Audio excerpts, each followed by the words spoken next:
శ్రీ గురుదేవాయ నమః. ఓం సల్లక్షణ సమారంభాం చిదానందేతి మధ్యమాం అస్మదాచార్య పర్యంతం వందే గురు పరంపరాం.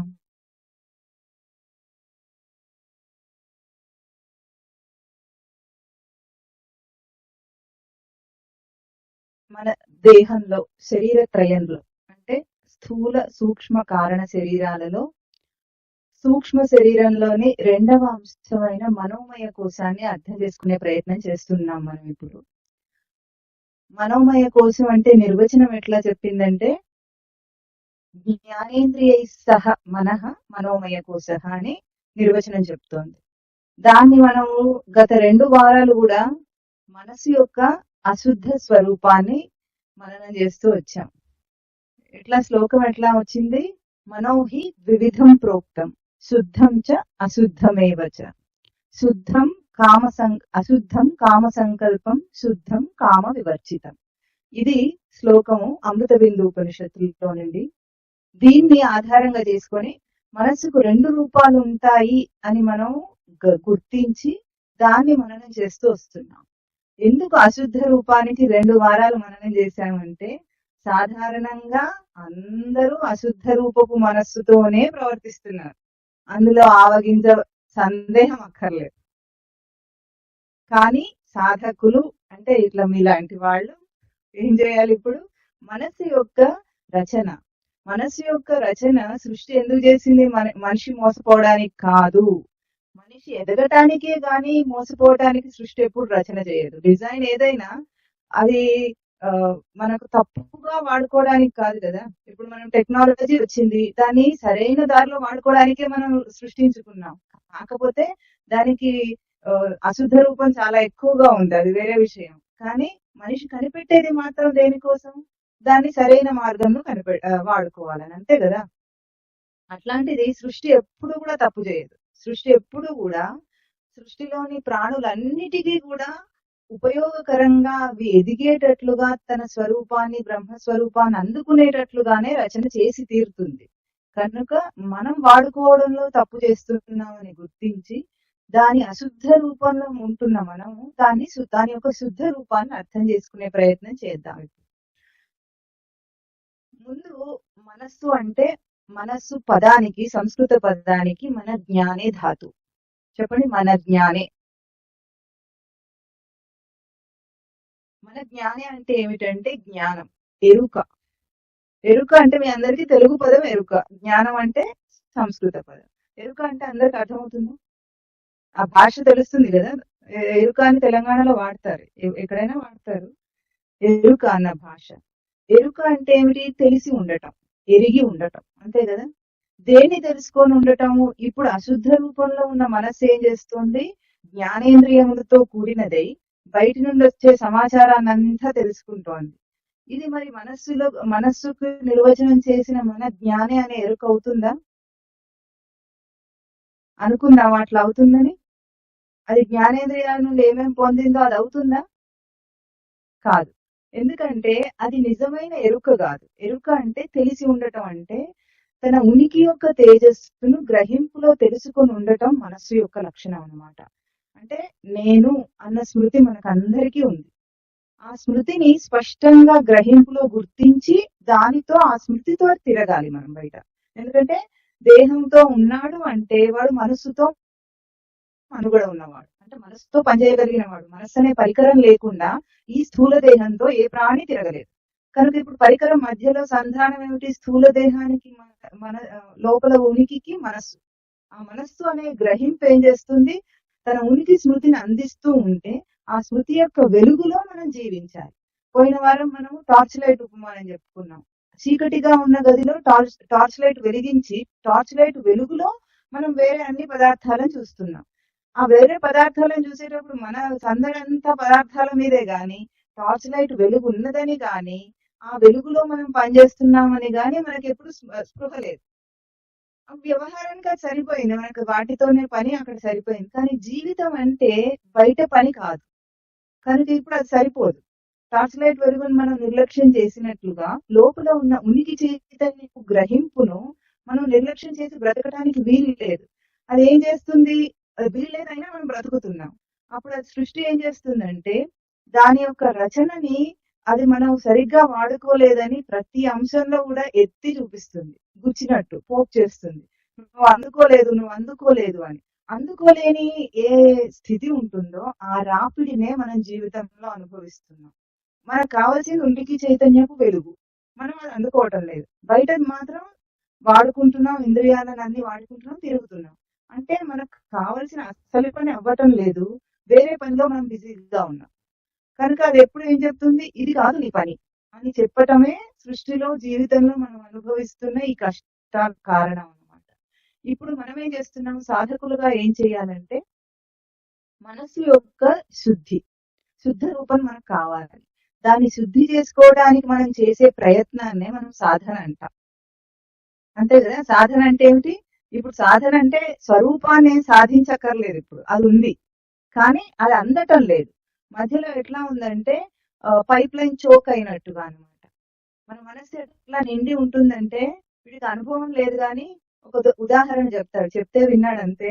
మీకు ఎవరికైనా అనుభవం ఉండి ఉండొచ్చు. మీరు ఎప్పుడైనా ఎవరైనా బాంబే లోకల్ ట్రైన్ లో ఎక్కారా? ఎక్కలేదు. ఫ్యాక్టరీలో కొంతమంది ఎక్కారు, మీకంటే బెటర్ అన్నమాట వాళ్ళు. మీరు ఎక్కారా? బాంబే లోకల్ ట్రైన్ లోనట దాంట్లో ఎక్కిన తర్వాత మళ్ళీ దిగటానికి మనం దిగవలసిన స్టేషన్ రావడానికి 2 స్టేషన్ల ముందే ఆ తలుపు వైపు తల పెట్టి నిలబడాలంతే, ఏం చేయక్కర్లేదు. ఆ రద్దీకి వాళ్ళు నెడితే మనం ముందుకు పడతాం. అంటే మన ప్రయత్నం లేకుండా నెట్టే అంత రష్ ఉంటుంది. మన మనసు అంతా ఎప్పుడు ఇట్లా ఫిల్ అయి ఉంటుంది అనమాట. బాంబే లోకల్ ట్రైన్ లో రష్ కంటే ఎక్కువ రష్ గా ఉన్న విషయాలు ఉంటాయి మనకు. దాంట్లో అసలు ఇంత సందు లేదు. లోపల ఉనికి చైతన్యం బయటికి వద్దామంటే ఇంత సందు కూడా ఇవ్వట్లేదు మనం. అట్లా ఉంది. అది ఎట్లా ఉంది? ఇప్పుడు మనం ఎవరు పుష్ చేస్తున్నారంటే లోకం అంతా పుష్ చేస్తుంది. లోకం ఎట్లా నెడితే అట్లా వెళ్ళిపోతున్నాం. మనం ఆ డైరెక్షన్ లో తిరిగి ఉన్నాము. అది అందరూ నెడుతుంటే పోవటమే, కానీ మనం స్వతంత్రం ఏం లేదు అక్కడ. అట్లా ఉంది మన మనస్సు స్థితి అన్నమాట. ఇప్పుడు మనస్సుని శుద్ధి చేయాలి. దీనికి ఇంతకాలం మనం మననం చేసిన అన్నమయ కోశము, ప్రాణమయ కోశము, మనోమయ కోశం మూడింటి యొక్క సహకారం సంబంధం ఉంది అక్కడ. ఎందుకంటే ఒకటి శుద్ధి చేయాలంటే అన్ని శుద్ధంగా ఉండాలి అక్కడ. కనుక ఇప్పుడు ముందు మనం అర్థం చేసుకోవాలి ఒకటి, సాధనలో ఇదివరకు ఒకసారి చెప్పుకుంటూ పూర్తిగా దాన్ని అక్కడ ప్రస్తావన చేయకుండా దాటేసాం. ఒక విషయం ఏమిటంటే మనం ఇప్పుడు మననం చేస్తున్నంతా కూడా సాధనలో ఒక సర్కిల్ ఉందనుకోండి, వృత్తం. సర్కిల్ కి ఒక పరిధి, బయటిది ఒకటి పరిధి ఉంటుంది, మధ్యలో కేంద్రం ఉంటుంది. కేంద్రం ఏమో అసలు సాధన. ఇప్పుడు మనం ఉన్నది పరిధి సాధనలో అన్నమాట. పరిధిని అర్థం చేసుకునే సాధనలో మనం ఉన్నాం. ఇప్పుడు మనస్సు శుద్ధ స్వరూపం అన్నప్పుడు కూడా అది పరిధిలోని సాధనయే కానీ కేంద్ర సాధన కాదు. కేంద్రం అంటే కేవలం భావాలతోని భావాతీత స్థితికే ఉంటుంది. ఇప్పుడు మనం ఎక్కడున్నాము?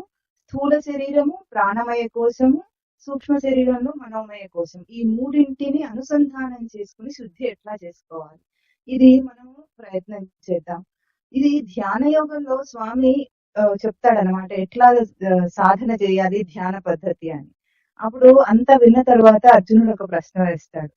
ఏమంటాడంటే, నువ్వు చెప్పేదంతా చాలా బాగుంది కృష్ణ, కానీ చంచలం హి మన కృష్ణ ప్రమాధి బలవదృఢం తస్యాహం నిగ్రహం మన్యే వాయురివ సుదుష్కరం అంటాడు.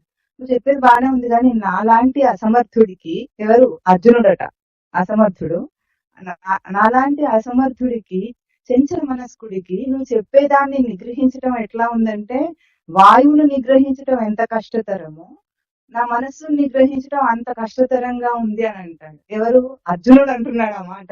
సవ్యసాచి, ధనుర్ధారి, ఆయనకి ఎన్నో బిరుదులు ఉన్నాయి. గుడాకేశుడు, నిద్రను జయించిన వాడు. సవ్యసాచి అంటే 2 చేతులతో బాణాలు వేసేవాడు. అన్నన్ని బిరుదులున్న అర్జునుడే బేలలాగా ఆ పదం అంటున్నాడు. ఇంకా మనం ఎక్కడుంటాం? ఊహించలేమన్నమాట. అటువంటి అర్జునుడికి, సాధకుడికి కష్టమైన పనిని అప్పుడు వెంటనే కృష్ణుడు తిట్టలేదు పాపం. నోర్మై అట్లా కాదు చెయ్యి అని అనలేదు, బుజ్జగించాడు పాపం. ఎందుకంటే భయపెట్టద్దు కదా. ఒకగానొక సాధకుడు దొరికాడు. ఇంతమందిలో కురుక్షేత్రంలో అంతమంది ఉంటే ఒక్కడు దొరికాడు చెప్పిన సోది వినటానికి. కాబట్టి బెదిరిస్తే వెళ్ళిపోతాడు, పారిపోతాడని బెదిరించకుండా ఏం చెప్పాడంటే, అప్పుడు అంటాడు, అసంశయం మహాబాహు, అంటే సందేహం లేదు అర్జున, నిజమే, మనశ్చంచలం అస్థిరం, అభ్యాసేన తు కౌంతేయ వైరాగ్యేన చ గృహ్యతే. మనస్సు నిజంగా అసంశయం, సందేహం లేదు, చంచలమైంది. కానీ ఉపాయం ఉంది అర్జున అని చెప్పాడు. ఒక ఉపాయం మనకు చెప్తున్నాడు అక్కడ, ఉపాయం అర్జునుడికి కాదు. ఏమిటది? అభ్యాసేన వైరాగ్యేన గృహ్యతే. అభ్యాస వైరాగ్యముల చేత మనం దాన్ని సాధించగలం అంటున్నాడు ఇక్కడ. అంటే ఇప్పుడు మనం ఏదైతే శుద్ధి అన్నామో ఆ శుద్ధి దేనికి, ముందు మనం అది గుర్తించాలి. ఇక్కడ సాధన పరిధిలో 3 రకాల శుద్ధులు ఉంటాయి. ఏమిటంటే శరీర శుద్ధి, శరీర శుద్ధి, ప్రాణమయ కోశ శుద్ధి, మనోమయ కోశ శుద్ధి.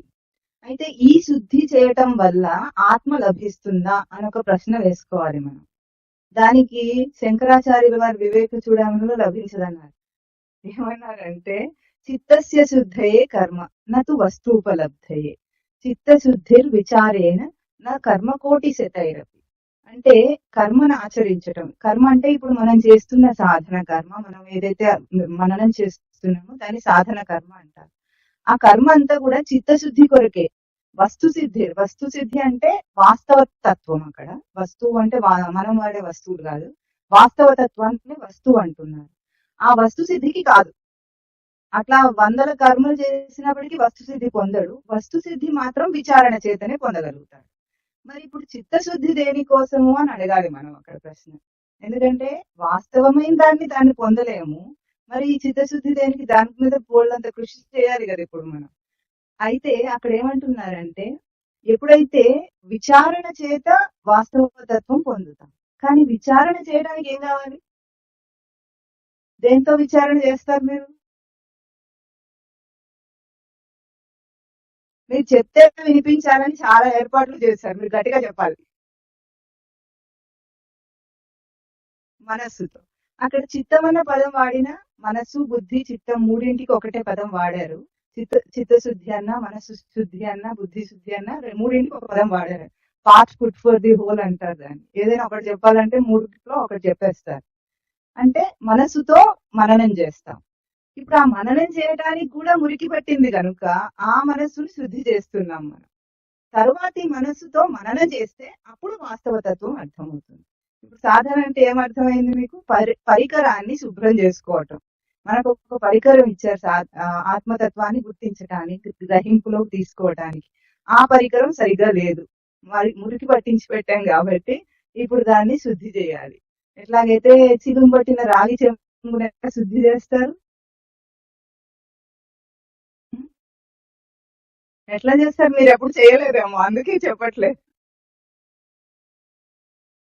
చింతపండు పెడతారు, అవునా? ఈ కాలంలో అయితే పీతాంబర్ పౌడర్ వచ్చింది, అది పెట్టేస్తే ఏ ప్రాబ్లం లేకుండా ఈజీగా అయిపోతుంది. అట్లాగే ఇప్పుడు మనం ఏం పెడదామో చూద్దాం. ముందు శరీరము శుద్ధిగా ఉంటే మనసు శుద్ధిగా ఉంటుందా? మనసు శుద్ధిగా ఉంటే శరీరం శుద్ధిగా ఉంటుందా?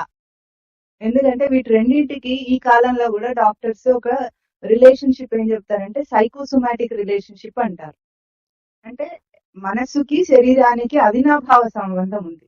శరీరంలో ఒక వ్యాధి వచ్చింది అనుకోండి, దాన్ని నిర్వచనం చేయటానికి డాక్టర్ అయితే దాంట్లో ఏదో ఒక డిఫెక్ట్ తీసి చూపిస్తారు టెస్ట్ చేసి. కానీ ఆయుర్వేదం అట్లా చెప్పదు. వ్యాధిని ఆయుర్వేదం ఎట్లా నిర్వచనం చేస్తుందంటే, మనం ప్రాణమయ కోశాన్ని మననం చేశాం కదా, ప్రాణవాయువు దేహం అంతా సంచరిస్తోంది. ఆ సంచరిస్తున్న దాంట్లో ఎక్కడైనా ఒక అబ్స్ట్రక్షన్ కలిగిందంటే అక్కడ ఒక గ్రంథి ఏర్పడుతుందట. ఆ గ్రంథి కొన్నాళ్లకు చిన్నగా ఉన్నప్పుడు తెలియదు, అంటే దాని ఇంటెన్సిటీ తక్కువగా ఉన్నప్పుడు తెలియదు ఆ గ్రంథి యొక్క ఇది. కానీ ఆ గ్రంథి ముదిరిన కొద్దీ ఆ దేహం ఏ పార్ట్ లో అదైతే స్ట్రక్ అయిందో, అబ్స్ట్రక్షన్ వచ్చిందో దానికి, ఆ పార్ట్ ని డ్యామేజ్ చేస్తుంది. అది వ్యాధి రూపంలో మనకు బయటికి వస్తుంది. ఇది ఆయుర్వేదము వ్యాధికి ఇచ్చిన నిర్వచనం. అంటే ఫిజికాలిటీ మీద ఆధారపడి లేదు. అయితే ఈ ప్రాణవాయువుకి అబ్స్ట్రక్షన్ దేని వల్ల వస్తుంది, ఇది అర్థం చేసుకోవాలి కదా. ప్రాణవాయువుని ఏం నడిపిస్తోంది, మనస్సు నడిపిస్తోంది. కనుక మనస్సులో ఆలోచనలే ప్రాణవాయువులో ఆటంకాన్ని కలిగిస్తాయి. మనస్సు ఆలోచనలు, మనస్సు ఆలోచించినందువల్ల వచ్చే భావోద్వేగాలు, వీటి వల్ల ప్రాణవాయువు సంచారంలో ఒక అబ్స్ట్రక్షన్ వస్తుంది. అబ్స్ట్రక్షన్ వచ్చినప్పుడు అది ప్రాణవాయువుని ఆపి స్థూల దేహం మీద అది ప్రభావం చూపిస్తుంది. అది మనకు ఒక ఇండికేషన్ అన్నమాట. రోగం వచ్చిందంటే ఇప్పుడు కాళ్ళలో నొప్పి వచ్చింది అనుకోండి ఒక చోట ఎక్కడైనా, ఆ కాల్లో ఏమర్థం అంటే అక్కడ ప్రాణవాయువు సంచారానికి అబ్స్ట్రక్షన్ వచ్చింది. ఆ అబ్స్ట్రక్షన్ అక్కడ ఏదైనా ఒక బోన్ ని గాని ఒక మజిల్ ని గాని ఎఫెక్ట్ చేసింది. దానికి మనకు బాహ్య రూపం కనిపిస్తుంది. అయితే ఇది వ్యాధికి ఒక కారణం ఇటువైపు నుండి, అంటే లోపల నుండి మనస్సు నుండి వచ్చే కారణం ఇది. ఇప్పుడు ఇంకొక కారణం కూడా ఉంది వ్యాధికి. ఏమిటంటే స్థూల దేహం దేంతో నిర్మాణం అవుతుంది,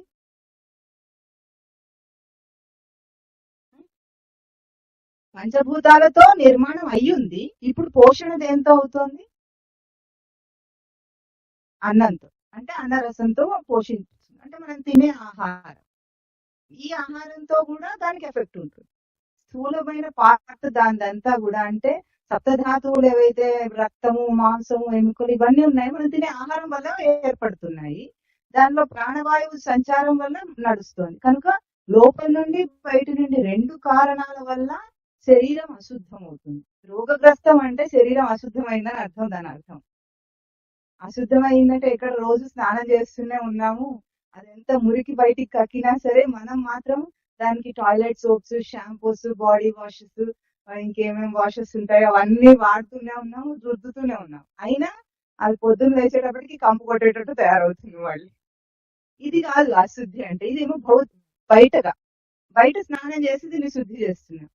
ఇప్పుడు శరీరము లోపల సప్తధాతువులను శుచి చేయాలి, లోపల మనస్సు వల్ల కలుగుతున్న ప్రాణవాయువు వల్ల కలుగుతున్న ఆ అబ్స్ట్రక్షన్ ని కూడా శుద్ధి చేస్తే శరీరం ఆరోగ్యంగా శుద్ధంగా ఉంటుంది. ఇది శరీర శుద్ధి. ప్రాణవాయువు కోసం అయితే మనస్సు వల్లనే ఉంది కాబట్టి దాన్ని ప్రత్యేకించి చేయాల్సింది ఏం లేదు. ఇప్పుడు మనస్సుని శుద్ధి చేయటం, బయట శరీరాన్ని శుద్ధి చేయటంలో శరీర శుద్ధి అనేది దేని వల్ల అంటే ఆహార నియమాల వల్ల. ఇది ఫిజికల్ గానే మనందరికీ కూడా కొంచెం ఆలోచిస్తే అర్థమవుతుంది. ఆలోచించకపోతే అర్థం కాదు, కానీ కొద్దిగా ఆలోచిస్తే అర్థమవుతుంది. ఏది తింటే మనకు లోపల ఎటువంటి రియాక్షన్ వస్తుంది మనకు సెన్స్ అవుతుందా కాదా. ఇప్పుడు బాగా ఘాటైనవి, మసాలాలు ఉన్నవి, అటువంటి పదార్థాలు తిన్న రోజున తినేటప్పుడు బెత్తడ నాలుకైతే చాలా సాటిస్ఫై అయిపోతుంది, కానీ లోపల మనకు తిన్న తర్వాత ప్లెజెంట్ ఫీలింగ్ ఉంటుందా? కడుపు అంత నీట్ గా హాయిగా ఉన్నట్టు ఉంటుందా? ఉండదు. ఎప్పుడైనా మీరు ఒక పండు తిని చూడండి, ఆ పండు తిన్న తర్వాత మనకు ఒక హాయి వస్తుంది లోపల, అవునా? రిలాక్స్డ్ గా ఉంటుంది. పండు గాని ఒక కీరాకాయ తిన్నామనుకోండి పచ్చిది, లోపల దానికి ఏమి స్ట్రెయిన్ అవ్వకుండా హాయిగా సూదింగ్ గా ఉంటుంది అనమాట పొట్టకి. ఎందుకు అట్లా ఉంటుందంటే మనం తిన్న పదార్థాలు ఉంటాయి చూసారా, వాటిలో ప్రకృతి నుండి వచ్చినవి అయినా కూడా వాటిలో ఉన్న ప్రాణాన్ని అంతా కూడా చంపేస్తాం మనం వంటలో. మనం చేసే వంట అంటే అర్థం ఏమిటంటే దాంట్లో ఉన్న ప్రాణశక్తిని అంతా తీసేసి కేవలం బెత్తడు నాలుకకు సాటిస్ఫాక్షన్ కోసం ఎన్నో గంటలు కృషి చేసి వంట చేసుకుంటాం మనం. మొత్తానికి అది మనకి కొన్ని న్యూట్రియంట్స్ అందిస్తుంది, కానీ కావలసిన సూదింగ్, ఆ పొట్టకి హాయిని ఇవ్వదు అనమాట. అయితే ఇప్పుడు ఎటువంటి ఆహారం సాధకుడు తినాలంటే తిన్న తర్వాత నీకు హాయిగా ఉండే పదార్థాన్ని తినాలి. ఎంత తింటే హాయిగా ఉంటుందో అది కూడా తెలుస్తుంది మనకు. కొంచెం బాగుందనుకోండి, ఎక్కువ తినేసామనుకోండి, కెపాసిటీ కంటే ఎక్కువ, ఆ రోజు ఏమవుతుంది, కొంచెం భుక్తాయాసం వస్తుందా? వస్తుంది. అంటే తిన్న తర్వాత హాయిగా మనం ఉండగలుగుతున్నామా? ఉండలేము. కానీ తినేటప్పుడు ఆ కాస్త నిగ్రహించుకోలేని కారణంగా ఏమైంది, ఇప్పుడు తర్వాత పొట్ట మీద చాలా లోడ్ పడుతుంది అనమాట. అప్పుడు అది ఏం చేస్తుంది, పని చేసుకోనివ్వకుండా దానికి శక్తి కావాలి కదా అరిగించడానికి, ఉన్న శక్తి అంతా అక్కడ కాన్సన్ట్రేట్ చేస్తుంది. అందుకే తినగానే ఎక్కువ తింటే మత్తు వచ్చేస్తుంది మనకు. ఎందుకు వస్తుందంటే మనం పడుకుంటే వేరే యాక్టివిటీస్ కి శక్తి లేకుండా పొట్ట మీద శక్తి ప్రయోగించాలి, చేస్తేనే అది అరగదీయగలదు. పాపం అదేం చేస్తుంది లోడ్ ఎక్కువైతే. అందుకే ఎందుకంటే ఇప్పుడు మనం తినే ఆహారం మీద చాలా దృష్టి పెట్టాలి సాధకులు. సాధకులు అట్లా దృష్టి పెడితేనే ఎట్లా ఉంటుంది, భగవద్గీత ఏం చెప్తుందంటే ఏ ఆహారం తిన్న తరువాత నువ్వు కళ్ళు మూసుకొని ధ్యానం చేయగలిగే స్థితి ఉంటుందో అంత ఆహారం అటువంటి ఆహారం తినాలి. ఏం తింటారు అనే దాన్ని శాస్త్రం నియమావళి ఇచ్చింది అనుకోండి, మీకు ఒక లిస్ట్ ఇచ్చారనుకుంటా ఇది వరకు. మీకు ఆ లిస్ట్ ఇచ్చేస్తే దాన్ని గుడిగా ఫాలో అవ్వకుండా అవి తినకూడని పదార్థాలు తిన్నప్పుడు ఏమవుతోంది, తినమని చెప్పిన పదార్థాలు తిన్నప్పుడు ఎట్లా ఉంది, రెండు మీరు సెన్స్ చేయాలి. అప్పుడు మీ అనుభవంతో మీరు చేసింది అవుతుంది. లిస్ట్ ఇచ్చారు కదా ఇది ఫాలో అయిపోదాం అన్నట్లుగా చేయవలసిన అవసరం లేదు. ఆ లిస్ట్ ఎట్లాంటిదంటే మోస్ట్ సక్సెస్ఫుల్ కాంబినేషన్ మీకు ఇస్తారన్నమాట. సాధకులందరికీ వర్కౌట్ అయిన కాంబినేషన్ ఏది ఉంటుందో మీకు ఇస్తారు. కానీ మీ పర్సనల్ గా మీకు కూడా అది వర్కౌట్ అవ్వాలి. అంటే అటువంటి ఆహారం తింటే నేను ఆరోగ్యంగా ఉన్నాను, మనసు స్థిరంగా ఉంది, సాధనకు మనసు చంచలం కాకుండా స్థిరంగా ఉంది అన్న ఫీల్ మీకు రావాలి. అది వస్తే మీ ఆచరణ కంప్లీట్ అయినట్టు, తినొదిలేనట్టు. దాన్ని పరిగణలోకి తీసుకుని అటువంటి అలవాట్లు చేసుకోవాలి. ఇది బయట శరీర శుద్ధి, సప్తధాతువులని శుద్ధిగా ఉంచుకోవడానికి, ఆరోగ్యంగా ఉంచడానికి.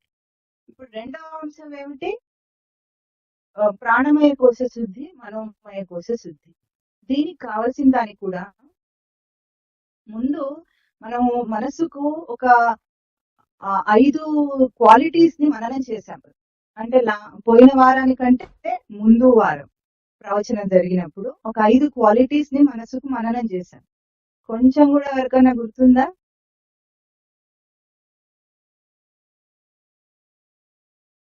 లేదు. సరే వీడే చెప్తాడు గుర్తు పెట్టుకొని. ఏమిటంటే మొదటి క్వాలిటీ ఏమిటి మనసు కంటే, సంకల్ప వికల్ప శక్తి అన్న. గుర్తొస్తుందా ఇప్పుడు? అమ్మా ఇప్పుడు తలకాయ ఊపుతున్నారు కాబట్టి కొంచెం రిలీఫ్ గా ఉంది, లేకపోతే మళ్ళీ మొదటి నుండి అంతా చెప్పాలి. ఇప్పుడు సంకల్ప వికల్ప శక్తి అంటే ఏమిటి? థాట్స్. ఇంగ్లీష్ లో చెప్పాలంటే థాట్స్. అందుకే ఇప్పుడు కాలంలో బాగా ఆ భాష చెప్తుంటారు, ఇన్ని థాట్స్ అరైజ్ అవుతూ ఉంటాయట, నిమిషానికి లెక్క చెప్తుంటారు వాళ్ళు. వీళ్ళు లెక్క కట్టగలిగారు కానీ మీరు ఎప్పుడైనా ప్రయత్నించండి ఎన్ని థాట్స్ వస్తాయి. అది లెక్క పెట్టడం అసాధ్యం. వాయువేగాన్ని లెక్క పెట్టచ్చేమో కానీ మనోవేగాన్ని లెక్క పెట్టలేము మనం. ఇక్కడ ముందు మనసుకు చెప్పిన మొదటి క్వాలిటీ ఎట్లాగో చెప్పండి, మీరు చెప్పండి. సంకల్ప వికల్ప. రెండవది ఏమిటంటే గ్రహింపు ఉంది మనసు. గ్రహింపు అంటే ఇన్ఫర్మేషన్ ఇస్తున్నాం అనుకోండి మనం, దానికి లోపల నుండేమో ఉనికి చైతన్యపు గ్రహింపు ఉంది, బయటి నుండేమో ఇంద్రియాల గ్రహింపు, ఇంద్రియాలు ఇచ్చే ఇన్ఫర్మేషన్ గ్రహింపు. రెండు కూడా గ్రహింపు స్థానంలోనే అది తీసుకుంటోంది. కానీ గ్రహింపు అంటే నిజమైనది ఏమిటి, దాని నిజమైన డిజైన్ ప్రకారంగా, రచన ప్రకారంగా దానికి ఉనికి చైతన్యపు గ్రహింపు ఉంది. కానీ మనం దాని వెలుగులో బయట జ్ఞానేంద్రియ ఇన్ఫర్మేషన్ తీసుకొని దాన్ని గ్రహింపు అంటున్నాం. ఇది రెండవ క్వాలిటీ. మూడవ క్వాలిటీ ఏమిటంటే దానికి భావోద్వేద శక్తి, ఎమోషన్స్. ఎమోషన్స్ అంటే మనం ఇచ్చిన ఇన్ఫర్మేషన్ వల్ల దానికి ఎమోషన్స్ వస్తాయి. అంతేనా? ఒక గట్టిగా ఒక మాట తిట్టామనుకోండి, వెంటనే ఏమొస్తుంది?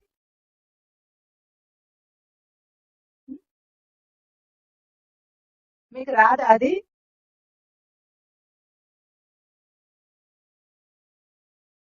కోపం వస్తుంది. ఒక మాట పొగిడారనుకోండి, చాలా అందంగా ఉన్నావని, మనం అర్థం చూసుకొని నిశ్చయం చేసుకోకుండా చెప్పింది నిజం అనుకుంటాం. నిజం అనుకొని పొంగిపోతాం లోపల నుండి. అవునా? ఇట్లా మనం ఇచ్చిన ఇన్ఫర్మేషన్ ద్వారా దానికి భావాలు పుడుతూ ఉంటాయి. ఇది ఎమోషనల్ అంశం మనస్సుకి. థర్డ్ ఏమిటంటే రియాక్షన్ అండ్ రెస్పాన్స్ అని చెప్పాం మనం ఇక్కడ.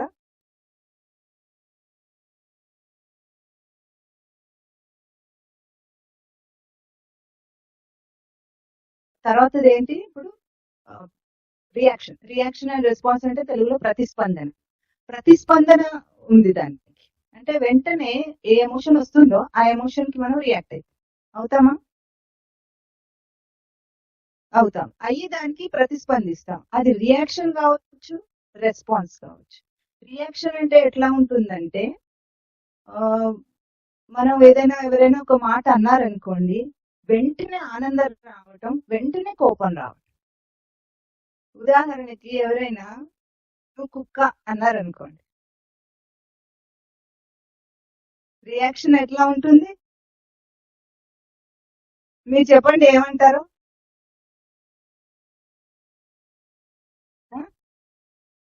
చెప్పండి, పర్వాలేదు. నువ్వు కుక్క, మీ అబ్బ కుక్క, మీ తాత కుక్క, మీ ముత్తాత కుక్క అంటారా లేదా?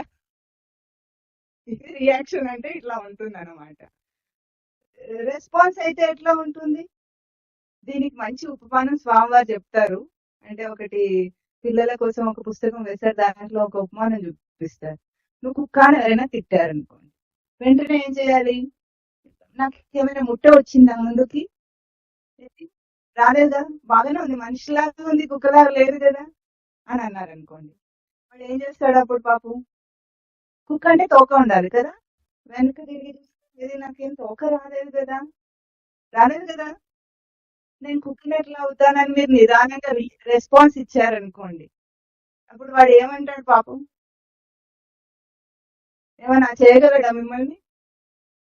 మిమ్మల్ని ఉద్వేగపరచడానికి ఒక మాట అన్నాడు, మీరు ఉద్వేగపడకుండా పాపం వాడి కోపం మీద నీళ్లు పోసారు. పాపం నీళ్లు పోస్తే ఏమవుతుంది? చల్లారిపోతుంది. అంటే we can react to things and we can give response to them. అంతే కదా, రెస్పాండ్ అవ్వగలం.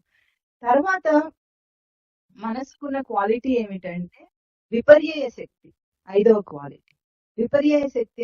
అంటే సూడో ఐడెంటిఫికేషన్ అని చెప్పుకున్నాం మనం ఆ రోజున. అంటే ఏంటి? ఇప్పుడు మనసు బాధగా ఉంది అనుకోండి, మనసు బాధగా ఉంటే మనసు యొక్క క్వాలిటీని మన మీద ఆపాదన చేసుకోవటం, అంటే నేను ఆపాదన చేసుకొని దాంతో ఐడెంటిఫై అవుతాం. మనసుకు బాధ వస్తే నాకు చాలా బాధగా ఉంది, నాకే ఉంది. మనసు బాధపడుతోంది కానీ నాకు బాధగా ఉందంట. మనసు సంతోషంగా ఉత్సాహంగా ఉంటే నేను ఉత్సాహంగా ఉన్నాను అంటారు, అంటారా? అంటే మనసుకు వచ్చే ఏవైతే భావాలు ఉంటాయో, క్వాలిటీస్ ఉన్నాయో, దాన్ని మన మీద ఆపాదన చేసుకొని సెల్ఫ్ మీద నేనే అది అయిపోతానన్నమాట. అది అయిపోయి దానికి తగినట్లుగా ప్రవర్తిస్తూ ఉంటాను. ఇవి మనసు యొక్క క్వాలిటీస్. ఇప్పుడు శుద్ధి చేయటంలో ఇప్పుడు ఈ క్వాలిటీస్ అన్ని శుద్ధి అయితే మనం మనసు శుద్ధి అయిందని గుర్తించగలం. ఇప్పుడు ముందుగా మీకు మనసు యొక్క శుద్ధీకరణకు, దేహం యొక్క శుద్ధీకరణకు మఠంలో చెప్పే సూత్రం చెప్తాను. ఎందుకంటే మఠంలో స్వామివారు చెప్పేది, వీడు ఆచరించింది మాత్రం అదే. ఇప్పుడు చెప్పబోయే వేరే ఉపాయాలు మీకు వేరేవి చెప్తాడు వీడు, కానీ నిజానికి మఠంలో చెప్పేది ఏమిటంటే స్వామివారు మొదటి నుండి కూడా ఏం చెప్తారు? తనను తాను చైతన్యవంతం చేసుకోవటము అన్నిటినీ శుద్ధి చేస్తుంది. అంటే తన సెల్ఫ్ ఉనికిని చైతన్యవంతం చేసుకుంటే అన్నిటినీ శుద్ధి చేస్తుంది. అది శరీర శుద్ధి చేస్తుంది, ప్రాణ శుద్ధి చేస్తుంది, మనస్సు శుద్ధి చేస్తుంది, బుద్ధి, మనం విజ్ఞానమయ కోశంలో దాన్ని కూడా టచ్ చేస్తాము, బుద్ధిని కూడా శుద్ధి చేస్తుంది. ఇది అన్నిటికంటే ఉత్తమోత్తమైన ఉపాయం. ఇది ఎట్లా చేస్తారు అంటే, ఇక్కడ వీడికి స్పెషల్ గా టెక్నిక్స్ ఏం నేర్పించలేదు స్వామివారు, కానీ ఏకాగ్రమైన చిత్తంతో బోధను వినటం, అంటే జ్ఞానం చేత శుద్ధి చేస్తున్నాం మనం అక్కడ దాన్ని. ఏది తెలియని స్థితిలో ఉన్న ఒక సామాన్యుడు గురువు దగ్గరికి వెళ్ళిన తర్వాత ఎన్నో కొత్త విషయాలు తెలుసుకుంటాడు.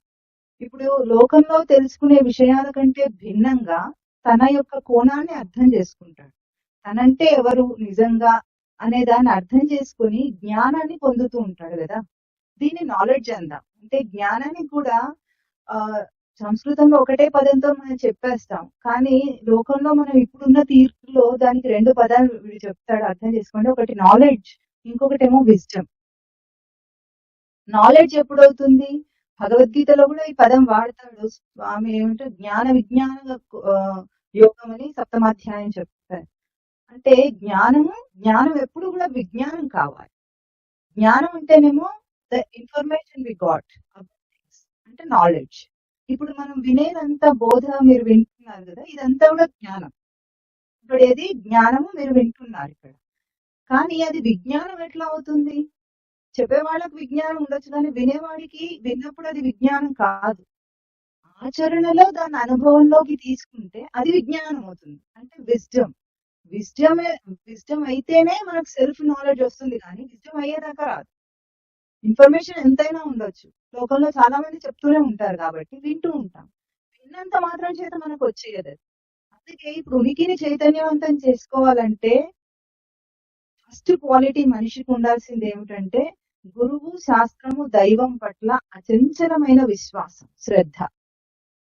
ఈ క్వాలిటీ ఒక్కటి ఉంటే మిగతా ఏది చేయకపోయినా అన్ని అవుతాయి. ఆత్మ తప్పకుండా తెలియబడుతుంది, తన స్వరూపం తనకు అర్థమవుతుంది. ఇది మాత్రం గ్యారెంటీ. కానీ దీనికి అందరికీ సమర్థత సరిపోదన్నమాట. ఎట్లా ఉంటుందంటే చెప్పినంత మాత్రం చేత, ఇప్పుడు ఒక క్లాస్ రూమ్ లో దీనికి ఒక ఉదాహరణ చెప్తారు మఠంలో, ఇప్పుడు కూడా వర్తిస్తుంది, ఇక్కడ కూడా అదే వర్తిస్తుంది. క్లాస్ రూమ్ లో 50 మంది పిల్లలు ఉన్నారు. 50 మంది పిల్లలకు కూడా ఒకే వ్యక్తి పాఠం చెప్తున్నాడు, ఒకే తీరుగా ఒకేసారి చెప్తున్నాడు, అవునా? కానీ అది అవగాహన చేసుకొని పరీక్షలో రాసినప్పుడు మార్కులు అందరికీ తేడాగా వస్తున్నాయి, అవునా? మార్క్ అంటే ఏమిటి?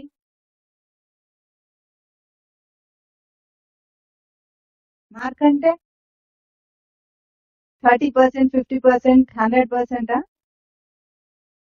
ఎవరు చెప్పారు? ఇందాక ఎవరైనా చెప్పారా? కొలత.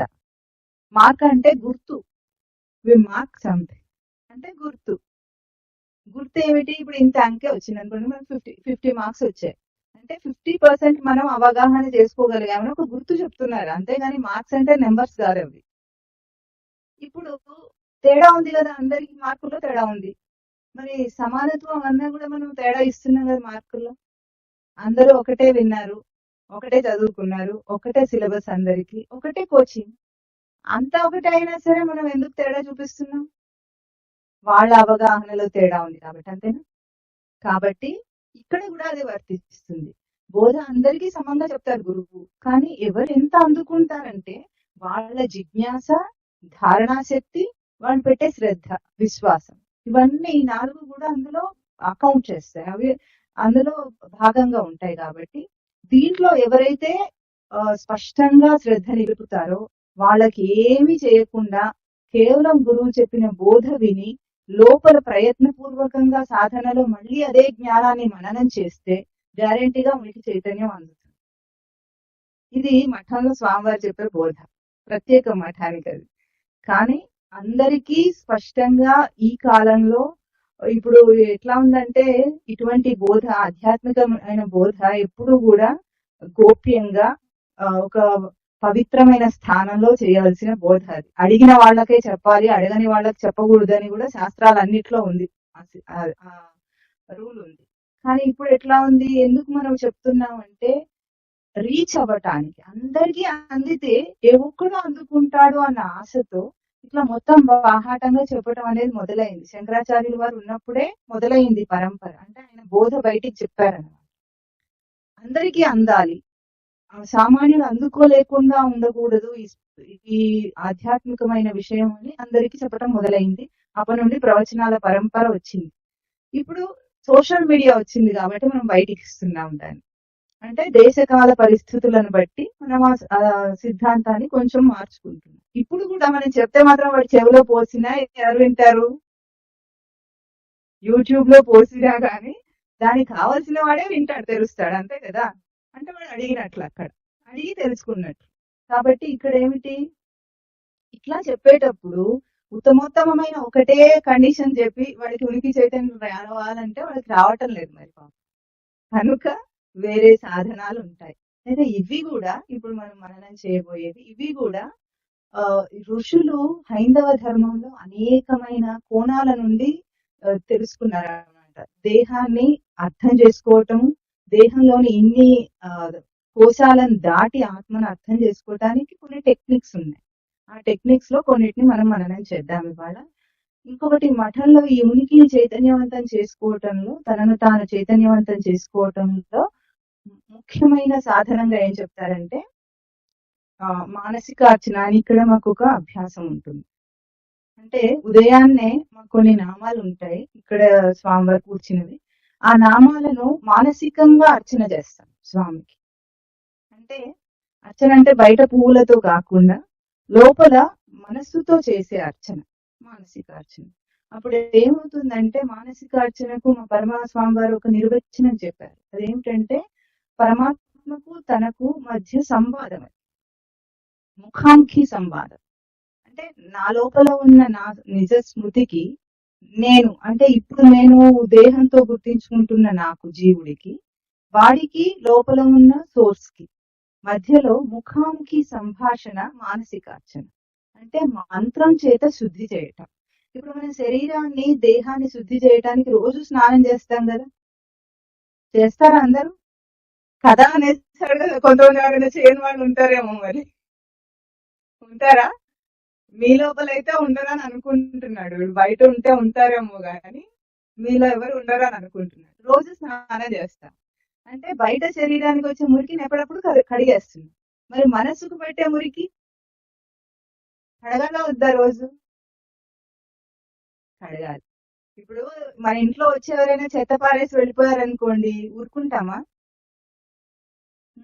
ఇందాక రియాక్షన్ వచ్చింది చూసారా, కుక్క అన్నప్పుడు ఎట్లా రియాక్షన్ వచ్చిందో మళ్ళీ సేమ్ రియాక్షన్ వస్తుంది.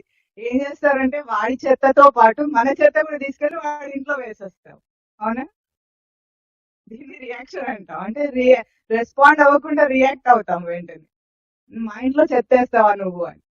కానీ మనం ఒక విషయం గుర్తించము, మనం ఇంటికైతే అంత సెక్యూరిటీగా దాన్ని చెత్త వేయకుండా నీట్ గా మెయింటైన్ చేసే మనము మన మనస్సులో ఎంత చెత్త పేరుకుంటుందో ఒక్కొక్క ఇన్ఫర్మేషన్ వల్ల ఎప్పుడైనా ఆలోచించామా? ఎవరైనా అనవసరంగా మాట్లాడుతున్నారు మనతో అంటే అర్థమేమి?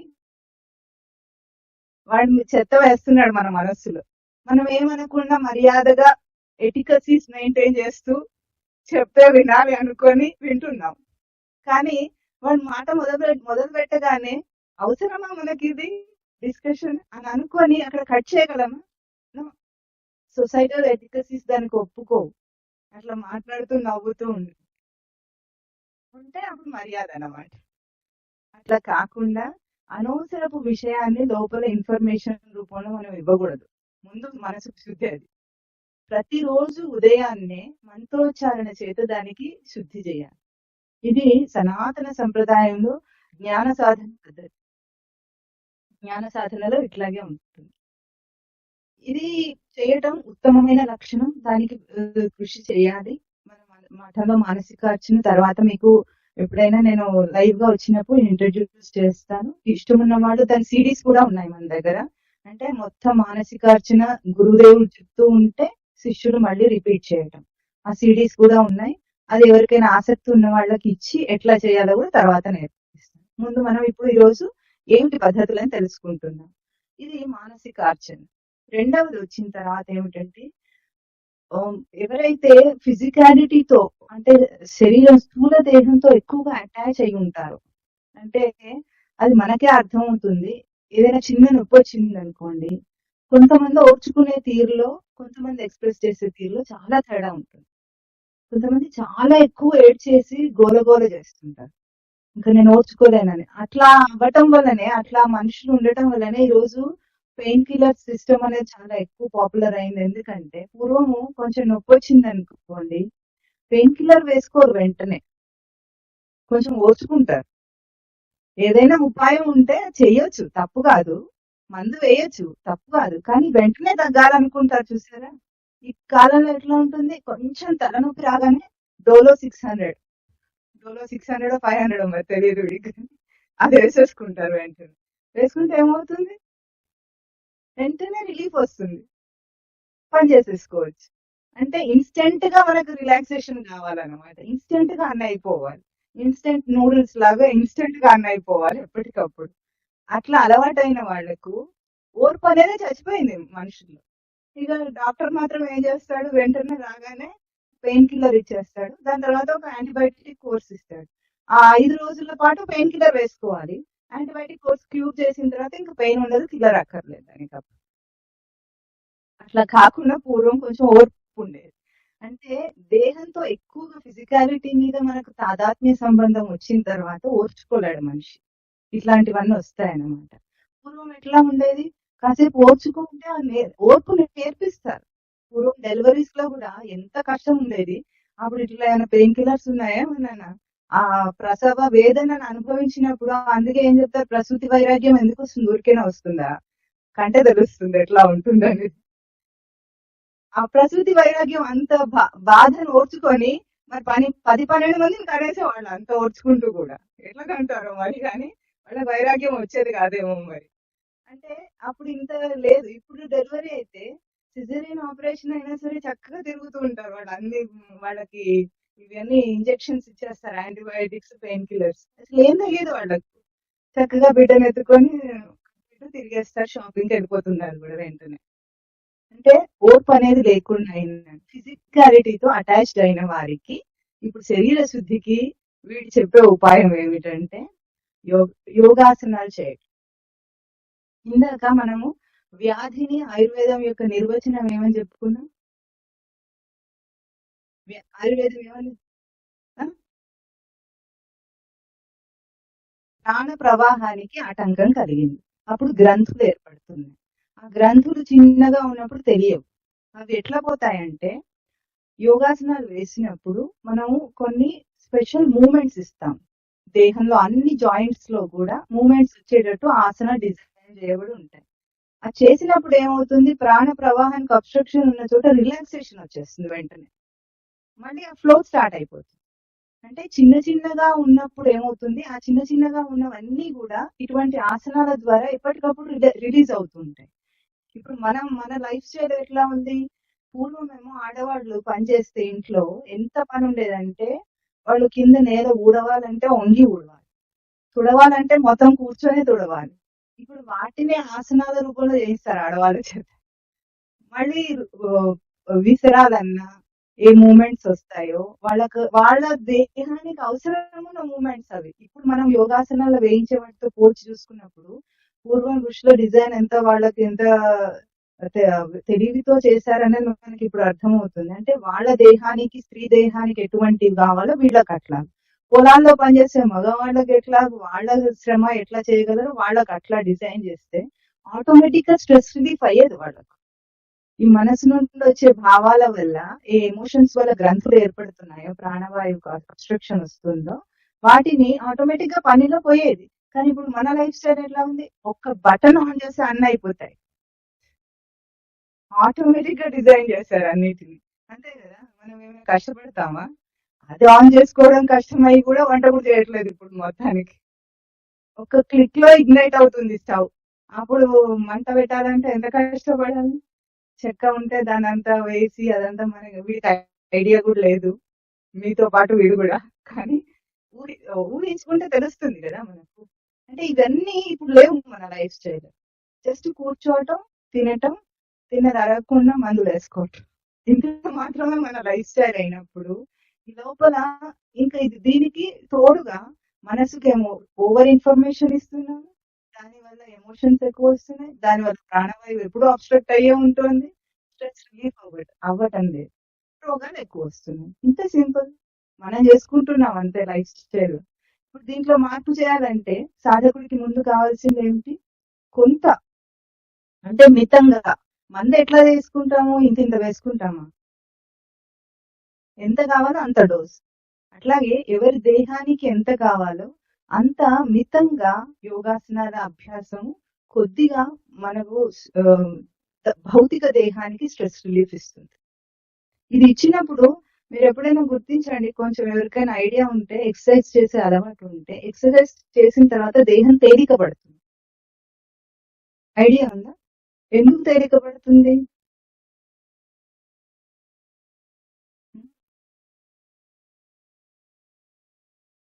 అబ్స్ట్రక్షన్స్ అన్ని రిలీజ్ అయినాయి, ఎక్కడికక్కడ ఫ్రీ ఫ్లో, ప్రాణం ఫ్రీగా ఫ్లో అవుతుంది. ఇప్పుడు మనము గార్డెన్ లో పైప్ వేస్తాము కదా, మెలికలు తిరిగి ఉన్నప్పుడు అక్కడక్కడ మడతలు పడ్డప్పుడు నీళ్ళు అంతటా ఆగిపోతుంటాయి. ఆగిపోయినప్పుడు పైప్ లేపితే ఎంత బరువుగా ఉంటుంది, అదే అమెరికన్ మనం విప్పేగానే ఫ్లో స్టార్ట్ అవ్వగానే మనం లేపగలం దాన్ని. అట్లాగే సేమ్ వే మన బాడీ కూడా అట్లాగే పనిచేస్తుంది కదా. ఇప్పుడు ఎప్పుడైతే మనము స్ట్రెస్ ఎక్కువ ఫీల్ అయినప్పుడు దేహం కూడా ఫ్యాటిక్ గా అంటారు కదా ఈ కాలంలో, దాన్ని చాలా బద్ధకంగా బరువుగా ఉంటుంది. ఇలాంటివి పోవాలంటే కొద్దిపాటి వ్యాయామం అవసరం. అది ఎవరికి ఎంత కావాలో వాళ్ళ దైహిక పరిస్థితిని బట్టి, మానసిక స్థితిని బట్టి, వాళ్ళు చేసే శ్రమను బట్టి, వాళ్ళు తినే ఆహారాన్ని బట్టి వాళ్ళు ఎంచుకోవాలి. అందరికీ ఒకటే సూత్రం కాదు కదా. ఇది ఫిజికల్ గా కొంచెం శుద్ధి చేస్తుంది. ఇంకొకటి కూడా ప్రాణాయామం. యోగాసనాల తర్వాత ప్రాణాయామం చెప్తారు. ప్రాణాయామం అంటేనే ప్రాణం యొక్క ఆయామం. ఆయామం అంటే రెగ్యులేటింగ్ ది ప్రాణ. ఇప్పుడు మనందరికీ కూడా శ్వాస నార్మల్ గా బతుకుతున్న వాళ్ళకి ఇక్కడ నుండి ఇక్కడ వరకే ఆడుతూ ఉంటుంది. అంటే శ్వాస డీప్ గా తీసుకోము మనం. శ్వాస తీసుకుంటుంటే ఎప్పుడైనా కూడా మనము లంగ్స్ ఫుల్ కెపాసిటీకి తీసుకున్నాం అనుకోండి, దీర్ఘ శ్వాస తీస్తే అప్పుడు ఏమవుతుంది, లంగ్స్ కిందనే డయాఫ్రమ్ ఉంటుంది, అది ఎక్స్పాండ్ అవుతుంది. అప్పుడు పొట్ట దాకా పోయిన ఫీలింగ్ మనకు వస్తుంది. ఇప్పుడు ఎప్పుడైనా పసిపిల్ల వాళ్ళు పడుకున్నప్పుడు, అంటే ఒక 6 నెలల శిశువు పడుకుని ఉన్నప్పుడు ఎవరైనా చూస్తుంటే గమనిస్తే, వాడు పడుకున్నప్పుడు శ్వాస ఆడుతూ ఉంటే పొట్ట పైకి కిందికి లేస్తూ ఉంటుంది. గమనించారు ఎవరైనా? మనం పడుకున్నప్పుడు చూడండి అట్లా లేస్తున్నాము. ఇప్పుడు గమనించండి మీరు, పర్వాలేదు. ఇప్పుడు మనకు తెలియదు కానీ ఇప్పుడు గమనిస్తే లేవదు అట్లా. ఎందుకంటే మనము చాలా రోజుల అభ్యాసంలో శ్వాస లోపలికి తీసుకోవట్లేదు. లంగ్స్ ఫుల్ కెపాసిటీకి మనం తీసుకోవటం లేదు. తీసుకోనప్పుడు ఏమవుతుంది, నెంబర్ ఆఫ్ శ్వాసలు పెరిగిపోతాయి. ఒక నిమిషంలో ఎన్ని శ్వాసలు తీసుకోవాలో దాని నెంబర్ కౌంట్ పెరుగుతుంది. అంటే వెంటనే తీసుకుంటాం అనమాట, డీప్ బ్రీత్ లేనందువల్ల. అంటే మన ఆయుష్ లెక్క ప్రకారంగా శ్వాసల మీద ఆధారపడి ఉంటుందట. అంటే ఇంతకాలం ఆయుష్ ఉందో అందులో ఇన్ని శ్వాసలకు ఇన్ని సంవత్సరాల జీవితం. మనం వెంటనే తీసుకుంటూ ఉంటే ఏమైంది, శ్వాసలు కౌంట్ పెరిగిపోతే ఆయుష్ తగ్గిపోతుంది. కనుక డీప్ బ్రీతింగ్ అలవాటు చేసుకోవాలి మనం. డీప్ బ్రీతింగ్ వల్ల ఏమవుతుందంటే, ఇది మీకు ప్రాణమయ కోసం చెప్పిన రోజున నిజానికి చెప్పాలంటే వీడికి ప్రాక్టికల్ ఎక్స్పీరియన్స్ లేదు, జస్ట్ థియరిటికల్ గానే చెప్పాడు. అంటే మా మఠంలోకి ఇవన్నీ అక్కర్లేదు అసలు యాక్చువల్ గా. ఇప్పుడు మేము చేస్తే సాధనలో ఇవన్నీ అంత యూస్ఫుల్ కావు మాకు. కానీ ప్రారంభ సాధకులకు ఇది అవసరమని వీడి చేత చెప్పించడానికి వీడికి ఆ ఎక్స్పీరియన్స్ కూడా వచ్చేటట్టు చేశాడు పరమాత్మ అనిపిస్తుంది వీడికి. ఇప్పుడు వీడు ప్రాణాయామం చేసిన తర్వాత ఏమైందంటే, ఆ డీప్ బ్రీత్ లో తీసుకోవటంలో వీడికి తెలిసింది మనస్సును నిగ్రహించడం చాలా సులభం ఇట్లా చేస్తే. అంటే టెక్నిక్ వీడికి అర్థమైంది. మామూలుగానే కళ్ళు మూసుకుంటే ధ్యానం నిలవటం అనేది మాకు వచ్చేసింది, కానీ ఆల్రెడీ ఇప్పుడు అక్కడ చేసినప్పుడు అది ఎట్లా వర్క్ అవుతుంది అనేదాన్ని వీడు ఎక్స్పీరియన్స్ చేశాడు కనుక మీరు చెప్తున్నాను. ఈ ప్రాణాయామం వల్ల ఏమవుతుందంటే, ఒకటి డీప్ బ్రీతింగ్ అలవాటు అవుతుంది. లంగ్స్ యొక్క ఫుల్ కెపాసిటీకి మనం తీసుకుంటాం శ్వాసలో.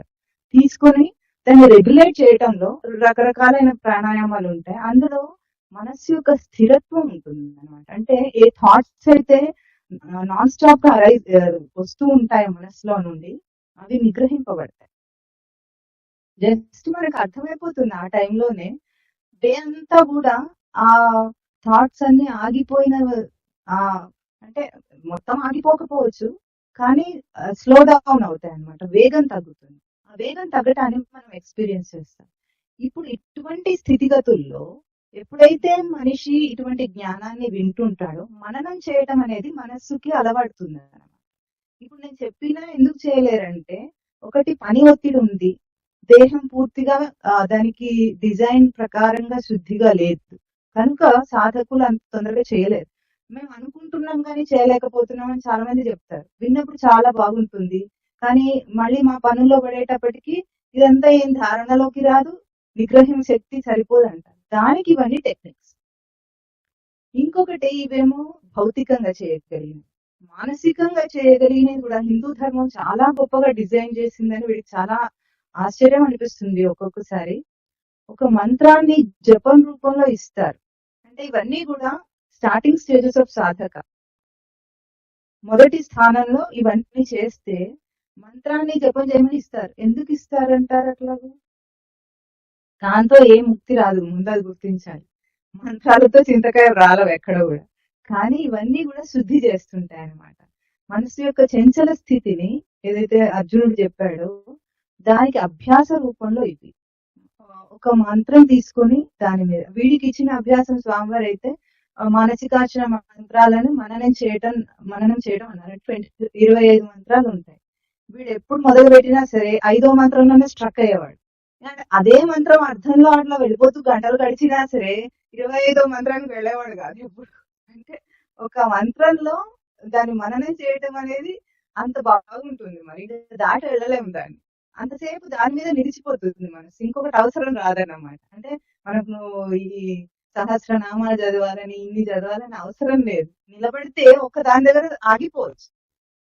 అది కూడా చాలు. మనకి ఇన్ని కావాల్సిన కౌంట్ అవసరం లేదు కదా. అట్లా మంత్ర జపం కూడా శుద్ధి చేస్తుంది. ఇంకొకటి భక్తి. రోజు పొద్దున్నే పూజ చేయటంలో కోరికలు లేకుండా. ఎందుకంటే మనస్సు శుద్ధిగా లేకపోవడానికి బ్యాక్గ్రౌండ్ కారణం ఎవరు? కోరిక. దీన్ని మనం కారణ శరీరం చెప్పుకున్నప్పుడు దాని డీటెయిల్స్ అన్ని ఎక్కువగా లోతుగా చెప్పుకుంటాము. కానీ ముందైతే కోరిక. కానీ ఈ కోరిక లేని భక్తి ఎప్పుడైతే పరమాత్మ మీద ఉంటుందో direct contact with the higher energy అనుకోండి, మీ భాషలో చెప్పాలంటే మామూలుగా అందరికి అర్థం కావాలంటే హయ్యర్ సెల్ఫ్. నేను అనే ఒక నిజమైన స్వరూపంతో కాంటాక్ట్ పెట్టుకోవడానికి మనం ఎప్పుడు ప్రయత్నం చేస్తున్నామో మన అవగాహన ఎలివేట్ అవుతుంది, వృద్ధి పొందుతుంది. ఆ ఎలివేషనే సాధకుడు ఎదగటం అంటాం మనం.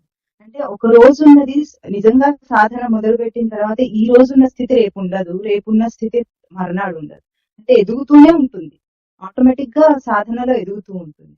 దీనికి రోజు కూడా పూజ చేయటం చాలా అవసరం. అంటే విగ్రహారాధన అని చెప్పటం లేదు, ఈ విగ్రహం అని చెప్పటం లేదు, ఈ మంత్రం అని చెప్పటం లేదు.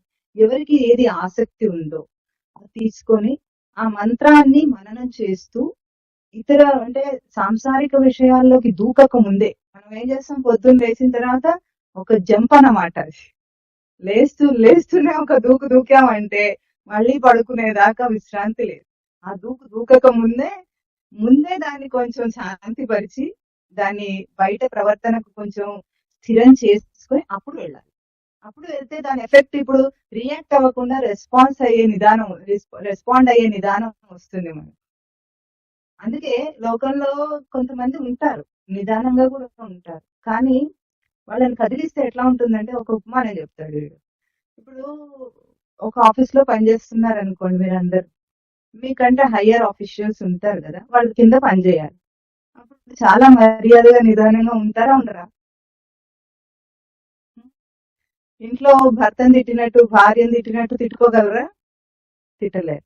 అక్కడ ఆయన ఎన్ని మిమ్మల్ని తిడుతున్నా సరే, నీకు పని చేతగాదు అంటున్నా సరే, నువ్వు పనికిరాని వాడు అంటున్నా సరే, సరిగ్గా పని చేయలేదు అంటున్నా సరే, మనం ఏమనాలి? చేతులు కట్టుకొని మర్యాదగా ఎస్ సార్ అనాలి. అనాలా? అప్పుడు మీ లోపల కోపం వస్తుందా రాదా? వస్తుంది. దాన్ని ఏం చేశారు? సప్రెస్ చేసుకుంటున్నాం. ఈ సప్రెస్ చేసినప్పుడు ఏ ఎమోషన్ కైనా సరే మీరు బాగా గుర్తుపెట్టుకుంటే ఒక శక్తి రిలీజ్ అవుతుంది. లోపల ఎమోషన్ వచ్చింది అంటే శక్తి రిలీజ్ అవుతుంది. ఇప్పుడు సప్రెస్ చేసిన ఈ శక్తి ఎక్కడికి వెళ్తుంది?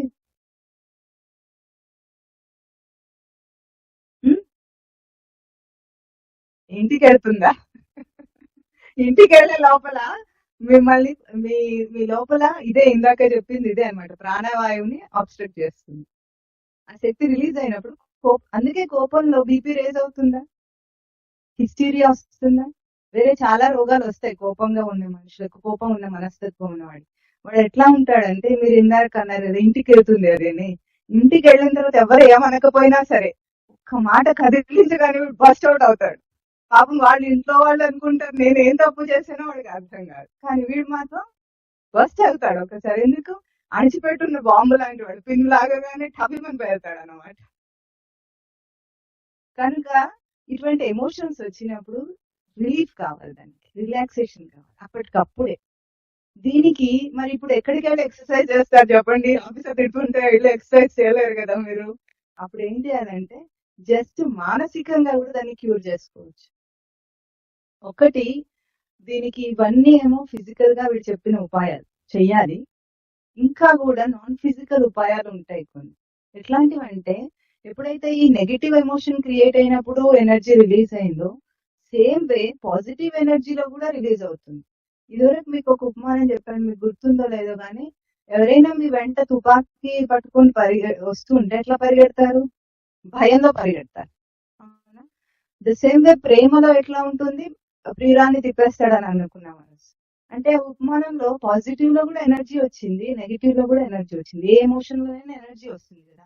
దీన్ని ఎట్లా రిలీజ్ చేయొచ్చు అంటే కేవలం భావం చేత రిలీజ్ చేయాలంటే దీనికి ఇంకా కాస్త మెచ్యూరిటీ కావాలి. మీలో మెచ్యూరిటీ ఉంటే చాలా ఈజీ అవుతుంది. అది జస్ట్ గ్రాటిట్యూడ్, క్షమాబుద్ధి రెండు రెండు మీరు అలవాటు చేసుకుంటే ఎవరు ఏమన్నా సరే వాడి మీద జాలిపడండి, కోప్పడకుండా. అరుస్తున్నాడు, తిడుతున్నాడు, మనం రియాక్ట్ అవ్వకుండా రెస్పాన్స్ లో జాలిపడి ఒక స్మైల్ ఇచ్చామనుకోండి, వాడిని కొట్టినంత దెబ్బ తగులుతుంది వాడికి, మనకు చాలా రిలీఫ్ గా ఉంటుంది. జస్ట్ అది నేను కాను కదా, ఇప్పుడు తిట్టినంత మాత్రాన నేను అది అయిపోలేదు. Why should I react? ఇంత మాత్రపు నిలకడ మీ జీవితంలో మీరు తీసుకురాగలిగితే ఆధ్యాత్మికంగా చాలా ఎదుగుతారు. ఇది విషయాత్మకంగా ఇది ఎట్లాగో మనకు ఒక పీస్ ని తీసుకొస్తుంది, ప్రశాంత జీవితాన్ని ఇస్తుంది. ఇట్లాంటి యాటిట్యూడ్ మనం డెవలప్ చేసుకున్నప్పుడు ప్రశాంతం అవుతాం, గ్యారంటీ విషయాత్మకంగా. కానీ ఆధ్యాత్మికంగా కూడా ఒక స్థిరత్వాన్ని ఇస్తుంది. తిట్టినా సరే నేను అది కాదు కదా, సింపుల్ వే, నేను అది అయితే నేను బాధపడాలి కానీ కాకపోతే ఎందుకు మథన పడాల్సిన అవసరమే ఉంది? లేదు. ఇంకొకటి, మన జీవితంలో మనకు ఎప్పుడు కంప్లైంట్స్ ఉంటాయి. ఎప్పుడు ఎంత సమకూరిన జీవితం అయినా సరే మనకు ఎప్పుడు ఏవో ఒక కంప్లైంట్స్ ఉంటాయి, ఇది లేదని అది లేదని. కానీ ఉన్నదాని పట్ల ఎప్పుడైనా గ్రాటిట్యూడ్ మనకు ఉందా? మనకున్న జీవితము అసలు ఎంత బాగుంది. ఎంతో మంది దీనికోసం కోరుకుంటున్న వాళ్ళు మనకంటే తక్కువ ఫెసిలిటీస్ లో, ఆరోగ్యం లేకుండా, కుటుంబ సౌఖ్యం లేకుండా, డబ్బు లేకుండా ఉన్న వాళ్ళు ఉన్నారు కదా. అంటే ఈ మాత్రం మనకు ఉందంటే వి షుడ్ బి అంటే we should express your gratitude towards the universe. ఎవరు అని దేవుడిని అనక్కర్లేదు, మళ్ళీ దేవుడు అనేది తీసుకురాడు వీడు ఎప్పుడు కూడా. ఎందుకంటే ఇది మనం ఒక రిలీజియన్స్ కి, దేవుళ్ళకి అతీతంగా చెప్పుకుంటున్న సబ్జెక్ట్ ఆధ్యాత్మికం అంటే. అక్కడ దేవుడిని తీసుకురావాల్సిన అవసరం లేదు, తీసుకొచ్చినా తప్పలేదు, కానీ మనుషులకు అట్లా నచ్చదు కాబట్టి. దేవుడు కాదు, యూనివర్స్ డిజైన్ చూడండి ఎంత రచన ఉంది. ఇప్పుడు వీడికి ఎంత ఆశ్చర్యంగా ఉందంటే నిన్నటి నుండి ఇప్పుడు ఈ ఏర్పాటు చేయటానికి, ఈ మనకి ఇప్పుడు ఇట్లా లైవ్ గా ఒక సెషన్ నడవటానికి ఇంత ఏర్పాట్లు చేస్తున్నారు కదా. మన దేహంలో ఇంత కాంప్లికేటెడ్ గా ఉన్నట్లుగా కనిపించకుండానే ఇంతకంటే సోఫిస్టికేటెడ్ సిస్టమ్ రన్ అవుతుందా లేదా? మీకు ఇష్టమైన వాళ్ళ మనస్సుకు బాధ మీకు తెలుస్తుందా లేదా? ఎట్లా తెలుస్తుంది చెప్పండి? అంతా నాన్ ఫిజికలే, మన సిస్టమ్ అంతా నాన్ ఫిజికల్ గా రన్ అవుతుంది. ఒకసారి ఆలోచించండి సోఫిస్టికేటెడ్ గా ఎట్లా సిస్టమ్ ఉందో. వివేకానందుడు ఏం చెప్పాడు? చికాగో వెళ్ళినప్పుడు ఇక్కడ నుండి నేను నా గురువుతో మాట్లాడగలను అన్నాడు, సెల్ ఫోన్ లో కాదు, వితౌట్ సెల్ ఫోన్ నా గురువుతో ఇప్పుడు సంభాషణ చేయగలను అన్నాడు. అంటే ఆ ఇద్దరి మధ్యలో ఉన్న రిలేషన్షిప్ ఎటువంటిది ఒకసారి ఆలోచించండి. అంటే మనిషి దేహ రచన ఎంత సొఫిస్టికేటెడ్ గా ఉందో, ఆ సొఫిస్టికేటెడ్ గ్యాడ్జెట్ ని మనం వాడుకుంటున్నందుకు మనం ఎంత గ్రాటిట్యూడ్ ని చూపించాలో, అది వాడుకోవటంలో ఎంత నైపుణ్యం చూపించాలో మనం ఏమీ పట్టించుకోకుండా బయట టెక్నాలజీకి చాలా మురిసిపోతున్నాం. మనది మనం ఎంత అర్థం చేసుకోవాలి. ఇప్పుడు రాబోయే కాలం అయితే ఇంకా గడు కాలం, ఎందుకంటే ఏఐ రాజ్యం వెళ్తుంది అప్పుడు. ఆర్టిఫిషియల్ ఇంటెలిజెన్స్ ఇప్పుడు ఇక్కడ మనం ఇవన్నీ తెలుసుకున్న తర్వాత ఏం చేస్తామంటే, ఇప్పుడు మనము స్థూల దేహము, ప్రాణం కోసం, మనోమయ కోసం, విజ్ఞానమయ కోసం, ఆనందమయ కోసం అయిన తర్వాత ఇది నేను కాదని తెలుసుకుంటాం మనం. అంటే ఇదేది నేను కాదు, దీనికంటే వేరుగా ఇంకొకటి ఉంది, అది నేనని తెలుసుకుంటాం. ఇప్పుడు మనం ఏం చేస్తున్నామంటే, ఇప్పుడు ఏఐ డెవలప్ అయిందంటే ఈ మనసు, బుద్ధి, చిత్తం, అహంకారానికి ఒక రెప్లికేషన్ అన్నమాట ఏఐ అంటే. ఆర్టిఫిషియల్ ఇంటెలిజెన్స్, దాని పేరే ఇంటెలిజెన్స్ కదా. అది ఎట్లా పనిచేస్తుంది? మన మనసు ఎట్లా మనం డిసీవ్ చేస్తుందో ఇప్పుడు ప్రస్తుతము, అది కూడా అట్లా ఇంకా ఎక్కువ కదా. అంటే ఇంకా బయట లేయర్ అది. ఇప్పుడు దాని నుండి బయట ఎట్లా పడతాడు ఇంకా రాబోయే మనిషి? ఈ ఇంటెలిజెన్సే నిజం కాదని చెప్తుంది శాస్త్రం. దీనికి సోర్స్ వేరే ఉందని చెప్తూ ఉంటే ఇది కూడా తెలియదు అంటే వీడి గుర్రం ఏం పనిచేయదు, అది చెప్తున్నట్టు వీడు వింటుంటాడు అన్నమాట. ఓహో ఇదే చాలా తెలివిగా చెప్తుంది, నాకు తెలివి అక్కర్లేదు, తెలివి ఉందని కూడా తెలుసుకునే పని లేదు. అంటే మనం ఎంత దూరం వెళ్ళిపోతుందని చూడండి, టెక్నాలజీ డెవలప్మెంట్ పేర్లతో ఎక్కడికో వెళ్ళిపోతున్నాం. ఇప్పుడు అట్లా కాకుండా మనం ఈ ఈ ఈ ఎరాలో ఉన్నప్పటికీ ఈ విషయాన్ని అర్థం చేసుకోగలుగుతున్నాము, గుర్తించగలుగుతున్నాము, సాధన మీద జిజ్ఞాస కలిగింది. ఎంత గ్రాటిట్యూడ్ ఉండాలి మనకు. ఒక లైవ్ గా ఈ కాలంలో ఒక గురువు సద్గురువు లభించటం అనేది చాలా గొప్ప విశేషం. వీడికైతే మనసులో ఎప్పుడూ ఉంటుంది. అది ఎన్ని జన్మల పుణ్యం ఉంటేనో అంత సంస్కారం ఉంటే అటువంటి గురువు దొరుకుతారో అక్కడ మనం ఉండగలుగుతాం. అటువంటి ఆ జీవితానికి ఒక్క గ్రాటిట్యూడ్ మీలో ఎంత ప్రశాంతతనిస్తుంది. ఇవి మానసికంగా మనం రెగ్యులేట్ చేసుకోగలం. అంటే ఒక్కసారి ఒక భావన తీసుకోండి, అలాంటి భావన చూడండి ఏమవుతుందో ఆ రోజు.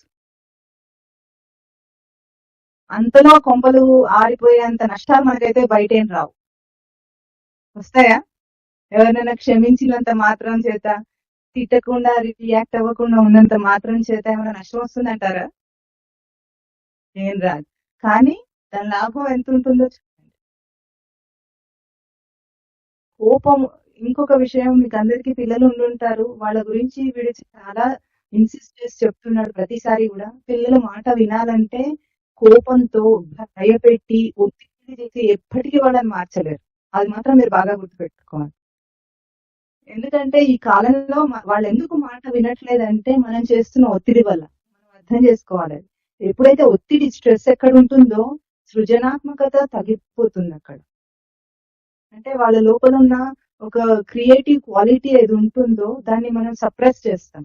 అందుకే పిల్లలు ఈ కాలంలో డిప్రెషన్ లోకి వెళ్ళటానికి, డిప్రెస్ అవ్వటానికి కారణం అది. వేరే కారణాలే లేవు అక్కడ. కనుక మీ మైండ్ ని మీరు అట్లా ట్యూన్ చేసుకుంటే ఆటోమేటిక్ గా మీరు ఎవరెవరితో ఉంటారో వాళ్ళందరూ ప్రశాంతంగా ఉంటారు. ఇది సాధనలో మనోమయ కోశాన్ని శుద్ధి చేసుకోవటానికి ఫిజికల్ గా, నాన్ ఫిజికల్ గా, భక్తి పరంగా ఇవన్నీ కూడా ఇన్ని టెక్నాలజీస్ అనమాట. అన్ని కూడా మన చిత్తాన్ని శుద్ధి చేయటానికి. అంటే ఏ శుద్ధమైన మనసు యొక్క స్వరూపాన్ని శాస్త్రం చెప్తుందో, మన రచనలో మనకు ఉన్నదో దాన్ని ఇప్పుడు మనము ఆత్మ యొక్క అనుభూతి పొందటానికి ఏర్పాటు చేసుకుంటున్నాం. ఇది థియరీ, ప్రాక్టికల్ సెషన్ కాదు. మీరందరూ ఎంత ఆసక్తి చూపిస్తే దానికి ప్రాక్టికల్ సెషన్ అంతా మనం ముందుకు తీసుకెళ్లి దాన్ని చెప్పుకుందాము. ఈ రోజుకి మనోమయ కోశాన్ని శుద్ధి చేసుకోవడానికి ఇన్ని రకాల ఉపాయాలు మనం ఈరోజు తెలుసుకున్నాం. తర్వాత దీని వెనకాల ఉన్నది విజ్ఞానమయ కోశం. విజ్ఞానమయ కోశం అంటే కొంతమంది ఇంటలెక్చువల్ షీత్ అంటారు, కొంతమంది విజ్డమ్ షీత్ అంటారు. ఏదైనా సరే విజ్ఞానం అన్న పదం దేని మీద వర్క్ చేస్తుంది? ఎందుకంటే మనసుకున్న బయట ఇన్ఫర్మేషన్ వచ్చే తాకిడి బుద్ధికి అంతగా ఉండదు. బుద్ధి కొంచెం లోపలగా ఉంది కనుక మనస్సేమో ఫస్ట్ ద్వారం కదా, ఫిజికల్ కి నాన్ ఫిజికల్ కి ఫస్ట్ ద్వారం అనమాట. ఫిజికల్ నుండి వచ్చి ఫిజికల్ గా జ్ఞానేంద్రియాల నుండి వచ్చే అన్ని ఇన్ఫర్మేషన్స్ డంప్ అవుతాయి మనసులో. మనం ఏం అన్నా అనకపోయినా దాన్ని ఆపలేం కదా, డంపింగ్ యార్డ్ లాగా అన్ని తీసుకొచ్చి అందులో వేసేస్తాం. కానీ బుద్ధి దీనికంటే పై స్థానంలో ఉంది కాబట్టి విజ్ఞానమయ కోశం మీద మనం పనిచేసినప్పుడు సాధనలో ఇంకా పైకి ఎదుగుతుంది. వచ్చే వారం అని అది చెప్పుకుందాం మనం. ఇప్పుడు మీ ఫీలింగ్ ఎట్లా ఉంది? ఇది లైవ్ గా చెప్పిన దానికంటే మీకు ఏమైనా లోటు తెలుస్తోందా?